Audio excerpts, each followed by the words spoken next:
Plague Years: A Doctor's Journey Through the AIDS Crisis by Ross A. Slotten, M.D.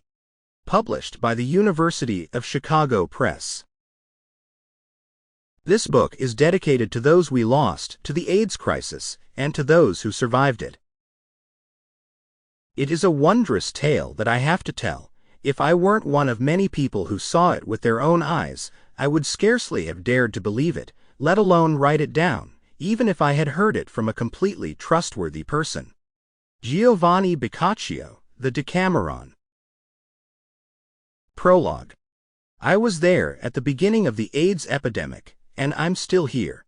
I came of age as a doctor and as a gay man during that monumental public health crisis, and 35 years later, I continue to treat people with or at risk of HIV.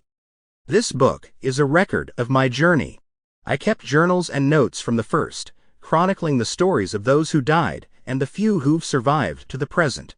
Those notes help remind me how and why AIDS ravaged a generation, its impact as catastrophic as that of war and genocide.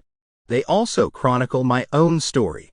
My story isn't over yet, and neither is that of AIDS. If we think that it is, we're practically inviting it to run rampant once more. If my narrative ended in 1995, it would add little to the story of the AIDS epidemic. During the bleakest years, from 1981 until the late 1990s, AIDS sparked a creative outburst in the artistic community, whose members were disproportionately annihilated by the disease and were outraged at the indifference of politicians and policymakers. That output began on the margins but came to include influential mainstream plays, memoirs, films, art installations, 2 Broadway musicals, and even a symphony. A few straight doctors also reported on their experiences, most notably Abraham Verghese in his classic account, My Own Country. Once effective treatments became available and the death toll plummeted, a sense of urgency among those afflicted and those who cared for them seemed to dissipate. But AIDS hasn't disappeared. There is no cure or effective vaccine, so there's no end in sight to one of the worst plagues of modern times. To date, more than 75 million people throughout the world have contracted the infection, and 35 million have died.